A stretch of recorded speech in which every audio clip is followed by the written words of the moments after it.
Professor উজান চৌধুরী, লেখিকা বর্ণা শিকদার, পর্ব 6।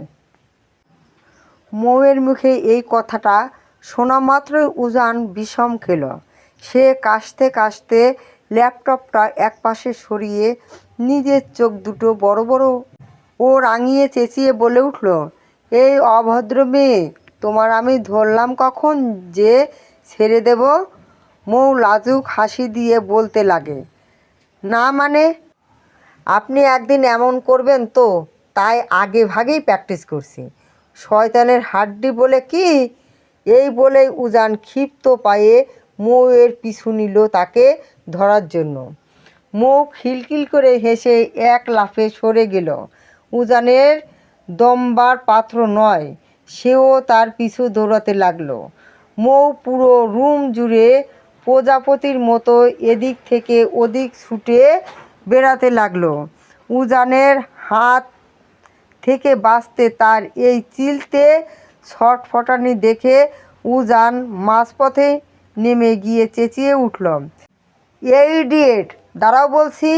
এইটুকু বয়সে মুখ দিয়ে পাকা পাকা কথা বের করছি, এখনও দুধের দাঁতই পড়েনি, অথচ অভদ্রদের মতো ব্যবহার। মৌ বিছানার ওপাশে গিয়ে তড়িৎ গতিতে ঘুরে দাঁড়িয়ে মুখটা বাঁকিয়ে নিল। সত্যি কথা বলেও আমার দোষ, তাই না? চুপ করো অসভ্য মেয়ে, একবার যদি তোমার হাতে নাতে ধরতে পারি তবে মেরে একদম তক্তা বানিয়ে ফেলবো। মনে রেখো, আপনি চুপ করুন সভ্য পুরুষ।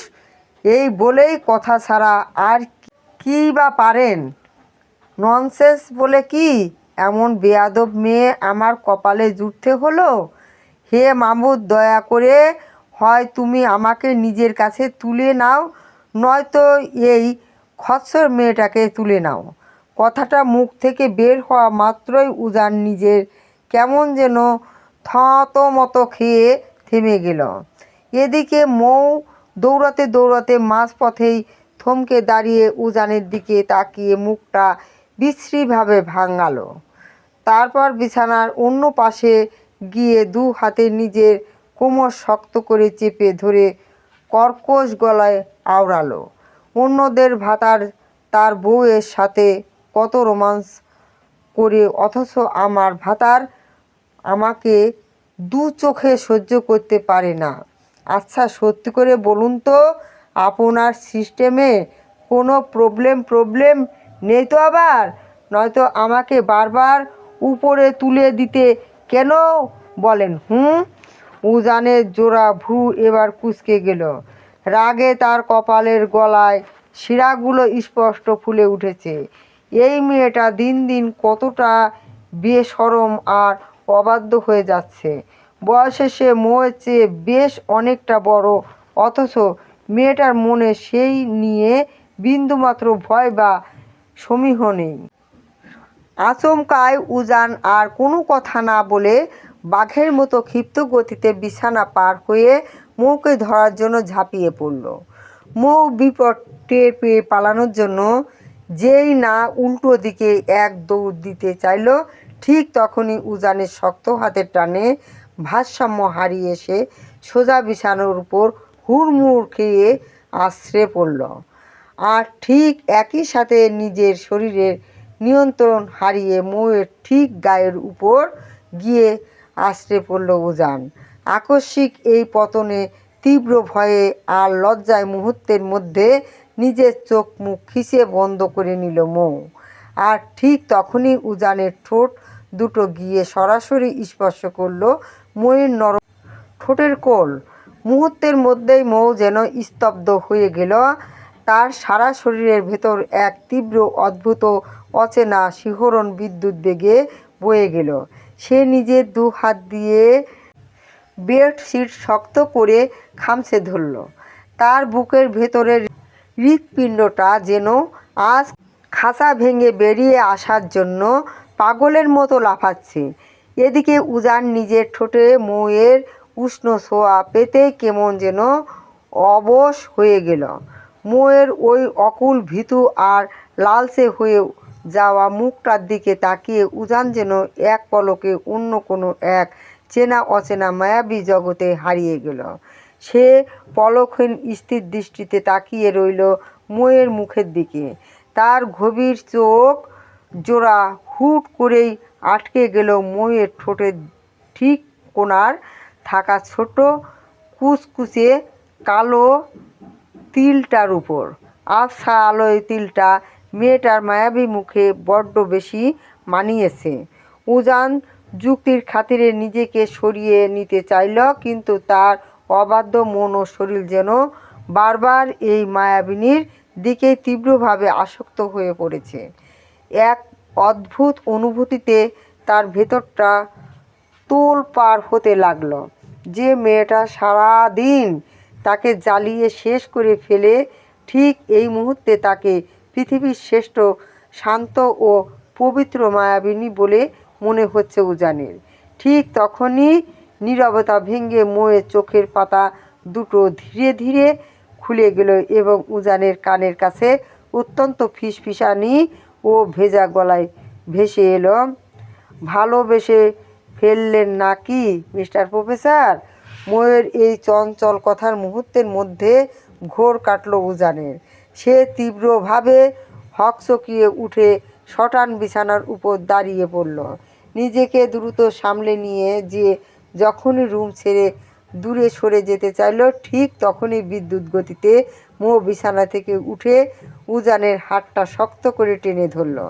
উজান কিছু বুঝে ওঠার আগেই মো তাকে এক ঝটকায় ধাক্কা দিয়ে বিছানার উপর ফেলে দিল এবং বিদ্যুৎ গতিতে নিজে উজানের শক্ত বুকের উপর আয়েশ করে উঠে বসল। উজান নিচে শুয়ে থেকে মুখে বারণ করার জন্য কিছু একটা বলতে চাইল, কিন্তু তার মুখ দিয়ে কোনো শব্দ বের হলো না। সে যখন আবারও এক গভীর ঘরের গোলকধাঁধায় আটকে গেছে। মৌ নিজের ঠোঁটের কোণে এক চিলতে মিষ্টি ও বিজয়ী হাসি ঝুলিয়ে উজানের মুখের দিকে খানিকটা ঝুঁকে এলো। অত্যন্ত নরম ও দাবিদার কণ্ঠে শুধালো, প্রফেসর সাহেব, কবে বউ হব আমি আপনার? মৌয়ের কথাগুলো স্পষ্ট শুনতে পেল উজান, কিন্তু তার শরীরে কোনো প্রতিক্রিয়া দেখানোর ক্ষমতা রইল না। সে আগের মতোই অপলক মুগ্ধ দৃষ্টিতে মৌয়ের চোখের দিকে তাকিয়ে রইল। মৌ এবার নিজের হাতটা বাড়িয়ে উজানের কপালে পরম মমতা ধীরে ধীরে স্পর্শ করল এবং সেখানে নিজের উষ্ণ ঠোঁট দুটো ছুঁয়ে দিল। তারপর নিজের ছোট্ট ও নরম আঙ্গুলগুলো দিয়ে উজানের পরিপাটি করে আঁচড়ানো চুলগুলো এলোমেলো করে দিয়ে এক চিলতে ম্লান হাসল। অত্যন্ত নিচু ও আকুল স্বরে সে বলতে লাগলো, আমি আপনার লক্ষ্মী বউটা হতে চাই প্রফেসর সাহেব। জানেন প্রফেসর সাহেব, আমি জীবনে কখনো এতটা বেহায়া হইনি যতটা প্রতিদিন আপনার বেলায় হচ্ছি। যে মৌ একসময় বন্ধুদের আড্ডায় বুক ফুলিয়ে সবাইকে বলতো সে নিজের চেয়ে বেশি গুরুত্ব জীবনে কখনো অন্য কাউকে দেবে না, কাউকে নিজের চেয়ে বেশি ভালোবাসবে না, অথচ আজ দেখেন আমার পুরোটা জীবন, আমার বেঁচে থাকার একমাত্র ভরসা ও শেষ আশ্রয়স্থল আপনি নিজে হয়ে দাঁড়িয়েছেন। মোয়ের চোখ দুটো এবার কানায় কানায় ভরে উঠল।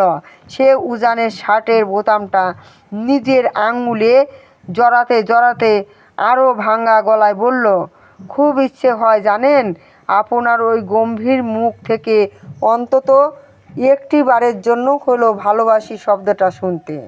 সে আশ্রয় প্রতিদিন আমার বুকটা ছটফট করে, কিন্তু দিন শেষে আপনার ডিকশনারিতে আমার জন্য শুধুই এক মস্ত বড় শূন্যতা। যদি কখনো দেখেন আমি মৃত্যুর মুখোমুখি দাঁড়িয়ে আছি, আমার শেষ নিঃশ্বাসটুকু চলার অপেক্ষায় আছে, তখন আপনি শুধু আমাকে শক্ত করে নিজের বুকে জড়িয়ে ধরে একটিবার বলবেন, ভালোবাসি মৌ। দেখবেন এই বেহায়া মেয়েটা শুধুমাত্র আপনার ওই ভালোবাসার লোভে আবারও আপনার কাছে ফিরে আসবে। মৌ উজানের বুকে নিজের হাতটা রেখে চোখ বন্ধ করে নিলে, এই বেহায়া মেয়েটা শুধু আপনাকেই চায়, একদম পুরোপুরি নিজের করে চায়, যেখানে মৌ ব্যতীত অন্য কেউ আপনার প্রতি বিন্দুমাত্র অধিকার ফলাতে আসবে না।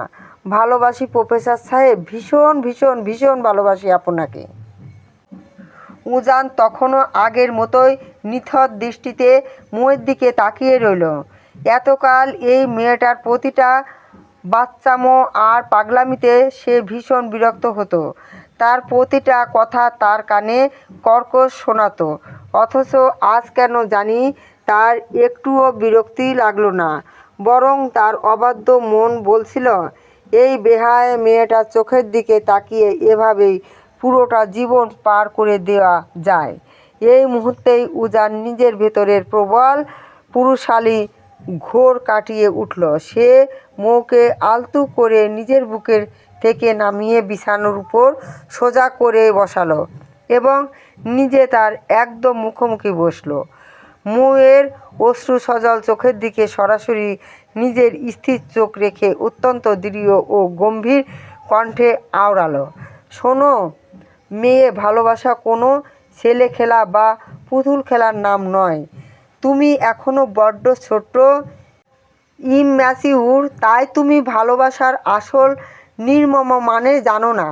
ভালোবাসা মানে হলো নিজের সাজানো সুন্দর জীবনটাকে নিজের হাতে ধ্বংস করা, আর একবার যদি সেই জীবনের সুতো কেটে ধ্বংসের মুখে পড়ে যাও আর টেনে তুলতে পারবে না।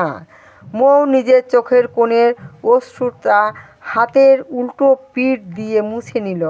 তারপর উজানের চোখের দিকে তাকিয়ে তীব্র আকুতি নিয়ে ঢুকরে কেঁদে উঠল, তবু আমি আপনার দেয়া এই ধ্বংসটুকুই নিজের জীবনে চাই প্রফেসর সাহেব। আপনার ভালোবাসায় ধ্বংস হতেও আমার বিন্দুমাত্র আপত্তি নেই। উজান তার গভীর দৃষ্টি দিয়ে মৌয়ের এই অশ্রু সজল ও জেদি মুখের দিকে তাকিয়ে রইল। তারপর বুক চিরে এক দীর্ঘ ও ভারী দীর্ঘশ্বাস ফেলল। এই অবুঝ মেয়েটাকে সে কিছুতেই জীবনের কঠিন সমীকরণগুলো বুঝিয়ে উঠতে পারে না। সে যতই মৌকে দূরে ঠেলে দিতে চায়, মেয়েটা যেন ততটাই তীব্র এক মায়াবী আকর্ষণে তার জীবনের কেন্দ্রবিন্দু হয়ে উঠতে চাইছে। উজান আর কথা বাড়িয়ে বিতর্ক দীর্ঘায়িত করতে চাইল না। সে কিছুটা অতিষ্ঠ হয়ে বড় বড় শ্বাস ফেলে বিছানা থেকে উঠে দাঁড়ালো এবং আবারও সোফায় গিয়ে নিজের ল্যাপটপের দিকে মনোযোগ দিল। তবে এবার আর মৌ উজানকে একটুও বিরক্তি করতে গেল না। সে শান্ত হয়ে বিছানার উপর দু হাঁটু মুড়িয়ে বসে এক হাত গালে দিয়ে অপলক চোখে সোফায় বসা উজানকে দেখতে লাগলো। তার চোখে তখন একরাশ মুগ্ধতা আর দাবিহীন ভালোবাসা। এদিকে ল্যাপটপের স্ক্রিনে কোডিং এবং ভার্সিটির কাজের ফাঁকে ফাঁকে উজানও বারবার আর চোখে বিছানার দিকে তাকাচ্ছিল। প্রতিবারই সে দেখছিল মেয়েটা একটু নড়চড় না করে চাতক পাখির মতো তার দিকে চেয়ে আছে। এভাবে কেটে গেল প্রায় ঘন্টা দুয়েক। ঘড়ির কাঁটা যখন রাত 12টা, তখন উজান কাজ শেষ করে ল্যাপটপটা অফ করলো। সে মৌয়ের দিকে তাকিয়ে দেখল মেয়েটা এখনও ঘুমায়নি, বিছানায় একাকী এপাশ ওপাশ করছে। মৌ কেন এমন ঘুমানোর জন্য ছটফট করছে, আর কেনই বা সে একা ঘুমাতে পারছে না, তার কারণ উজান চৌধুরী খুব ভালো করেই জানে। উজান নিজের ঠোঁটের কোণে এক চিলতে নিঃশব্দ হাসি ফুটিয়ে সোফা থেকে উঠে দাঁড়ালো। তারপর ধীর পায়ে বিছানার দিকে এগিয়ে গিয়ে মৌয়ের পাশে ধপাস করে শুয়ে পড়ল। মৌ কিছু বুঝে ওঠার আগেই উজান নিজের এক জোরালো ও শক্ত হাত বাড়িয়ে মৌকে টেনে সরাসরি নিজের চওড়া বুকের মাঝে নিয়ে এলো। বুকের মাঝে চেনা উষ্ণতা আর উজানের শরীরের ঘ্রাণ পাওয়া মাত্রই মৌয়ের সমস্ত ক্লান্তি যেন এক নিমিষে কর্পূরের মতো উড়ে গেল। সে একটুও দ্বিধা না করে মুহূর্তের মধ্যে উজানের শক্ত বুকে নিজের নরম মুখটা গুজে দিল। আসলে কাউকে জড়িয়ে ধরে ঘুমানো মৌয়ের বহুদিনের পুরনো অভ্যাস। চৌধুরী বাড়িতে আসার আগে নিজের বাসায় সে সব সময় মেহেরকে এভাবে জড়িয়ে ধরে ঘুমাতো, আর আজ এই চৌধুরী বাড়িতে এসে উজান চৌধুরী নামক এই খিটখিটে মানুষটা খুব অল্প দিনে তার বেঁচে থাকার প্রধান অভ্যাসে পরিণত হয়েছে। মৌ উজানের বুকে মুখ রেখেই নিজের ছোট্ট ও ভেজা গলায় অত্যন্ত আদুরে স্বরে ফিসফিস করল, আপনি অনেক ভালো প্রফেসর সাহেব, লাভ ইউ। কথাটা শেষ করতে করতেই মৌয়ের চোখের পাতা দুটো এক অদ্ভুত শান্তিতে ও ঘুমে বুজে এলো। উজানের বুকে নিরাপদ আশ্রয়ে সে নিমিষেই গভীর ঘুমের দেশে তলিয়ে গেল। উজান নিজের বুকের উপর মৌয়ের শান্ত নিঃশ্বাস অনুভব করে অন্ধকারে নিঃশব্দে ও পরম তৃপ্তিতে হাসল। তার নিজেরও জানা নেই কখন এই পুচকে মেয়েটা তার পাথুরে হৃদয়ে কিছুটা অধিকার হরণ করে নিয়েছে। সে নিজের অলক্ষ্যের অত্যন্ত আলতো ও কোমল ছোঁয়ায় মৌয়ের রেশমি চুলগুলোর উপর হাত বুলিয়ে দিতে লাগল। এক সময় উজান নিজেও মৌকে বাহু বন্ধনে আগলে রেখে ঘুমের রাজ্যে পাড়ি জমালো।